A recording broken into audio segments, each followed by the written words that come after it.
my press conference, Bonadia about cabal of vampires and Buccaneer bandits.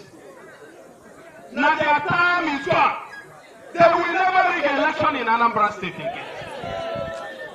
Your vote will begin to count. We say today in the Senate, nobody will rig election again here.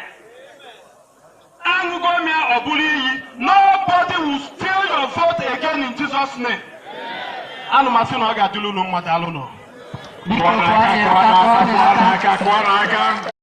man who will be guided by the three principles which I quoted, that this is the time for Igbo to retrace their heritage, to re-identify their political base, and redefining their political future. All progressive and alliance.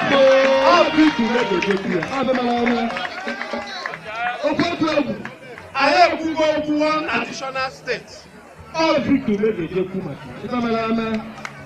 I have to go to marginalization of Igbo. All people make a good deal. I have to go to Niger Bridge. And all people make a good deal. I have to empowerment of the women and the youth. All people make a good deal. I have to people that are governance to the grassroots. All people make a good deal. All people make with the image of Igbo. He will go to Senate and say it for us. Yes, sir. North and South. Ochoto. Oba. APGA. APGA.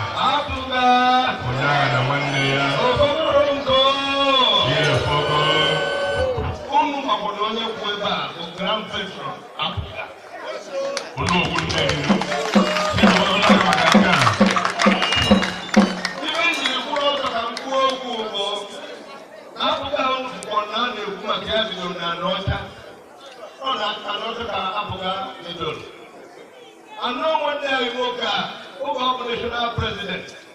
Now, what you will go for me and when they God. On a pair, as the particular is dead. Martina of here. Nkabulato, when we are there, now not that, or more not without one vote. No, not think all of the house without one vote to do. And then, Okada, people in Moya, a big vote, anywhere. Telebano, our Milaya, or America. He's not supposed to have not an idea. And I could not do Kusian, still come an idea. He never got to go in.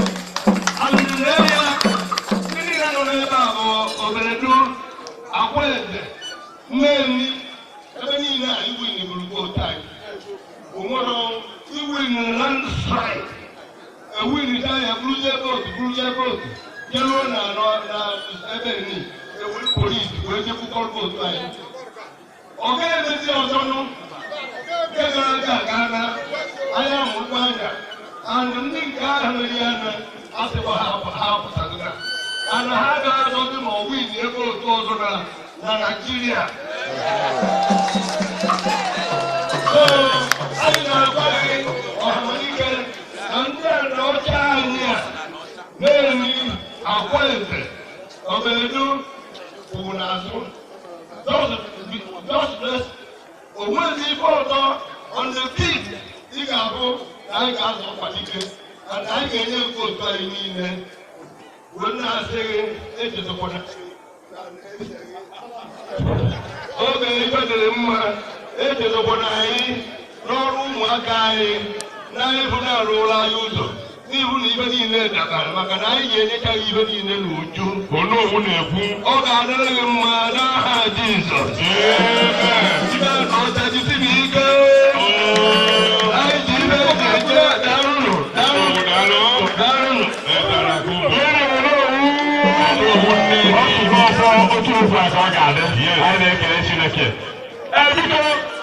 The executive, ndị niile na-ebe asị obodo dị iche iche, eji m afa Chief Victor Umeh, the senator representing Anambra State Senatorial Zone, Ọhamadike nke ndị Igbo na-asụ, welcome to Abatete. Anu m ekene my dear brother Ochiagha, the man who's supposed to be with me at the green chambers of the National Assembly.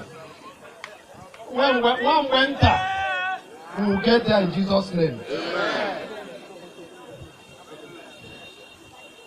Distinguished Senator of the Federal Republic, Ọhamadike,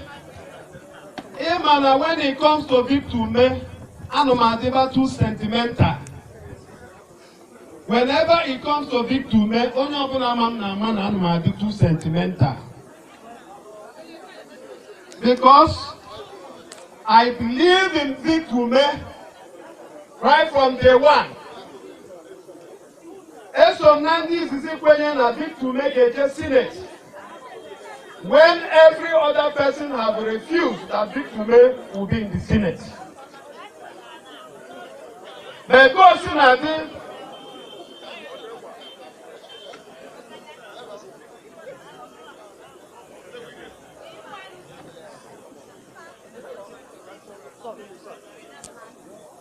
okay. Oh, Ifeanyichukwu.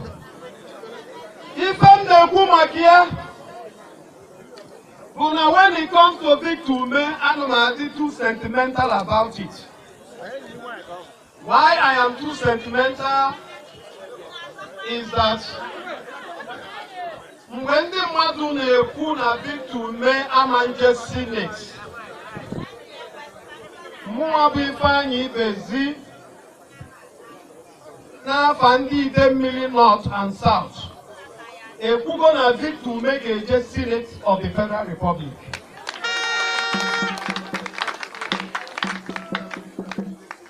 Oh, and in Chamunia Kuno to vote on the 28th of March.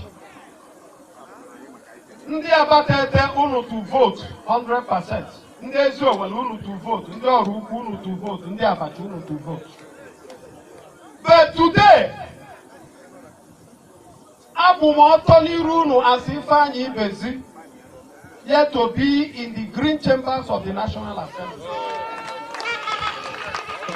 But today I am proud to stand behind this man called Victor Umeh as the Senator of the Federal Republic of Nigeria. Distinguished Senator, I am so committed to you because I believe in your leadership style. I know that you are the man that will speak for the Igbo. Those three cardinal points, I know na party anyị na ndị Igbo n'oge elugo mgbe anyị ga-retrace our heritage and re-identify our political base and redefining our political future in all progressive grand alliance APGA.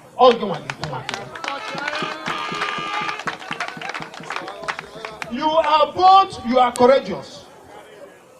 Oga abu na obu na muna gino na National Assembly. Agama na ndi Igbo no there. But I encourage you to go and start preparing grounds for the real Igbo men to come and speak for the Igbo. Only your voice alone, Agama na ndi Igbo there. So we are not shaking.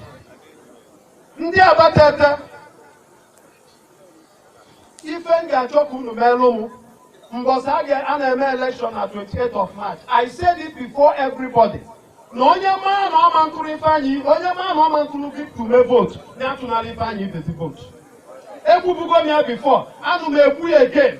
This is the man that will speak for Abatete people. Today, in the government of Anambra State, even in the local government, Abatete have no single representation. Unenwero SSA, Unenwero SA. Opano Victor Umeh Nkuma here.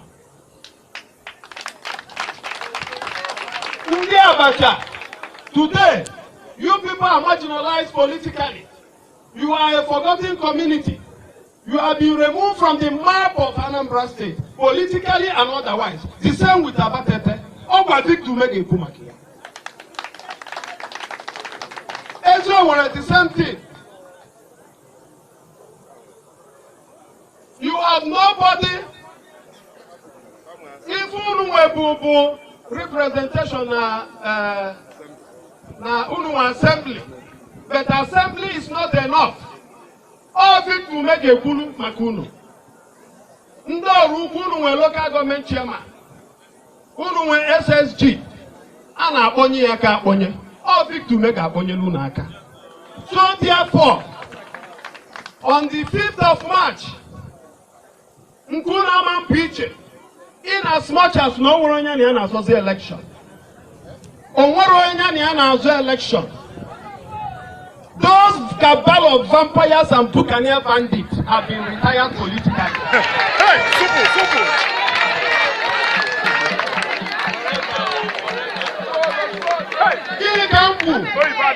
Those cabal of vampires and Buccaneer bandits have been retired politically.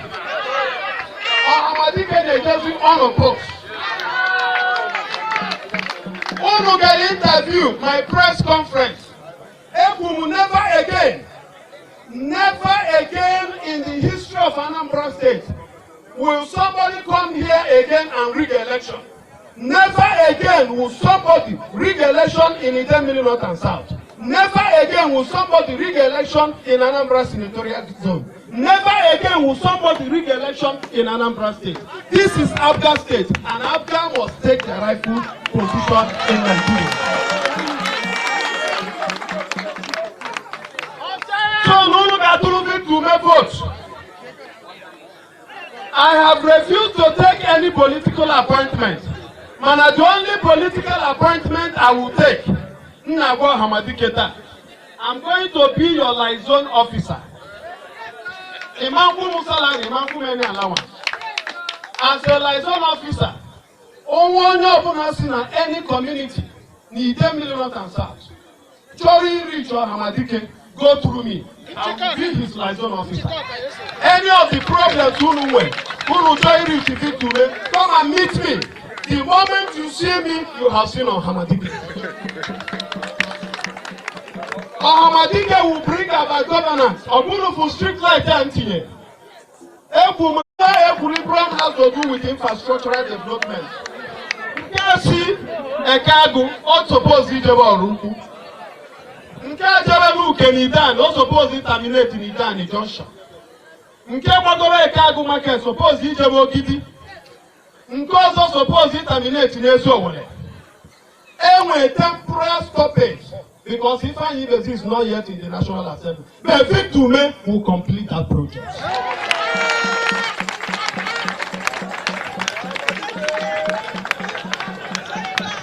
Hamadike, Ifeanyichukwu kunye mwige kwoku ikene ndi Abatete, kene ndi Oziowele, kene Abacha, kene Orauku. I give votes 101% because we believe in you. We believe in the leadership of APGA. We believe in the national chairman of our great party. A man who saw tomorrow. The man who is seeing tomorrow, and the man who still believes that Ifeanyichukwu Ibezi and co will still be in the National Assembly. All the names in Jesus' name.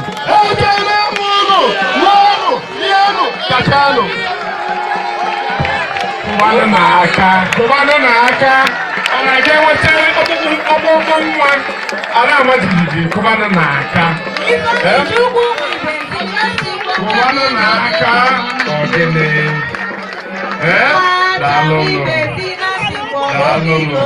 Dalo no. Ochiagha Ibezi.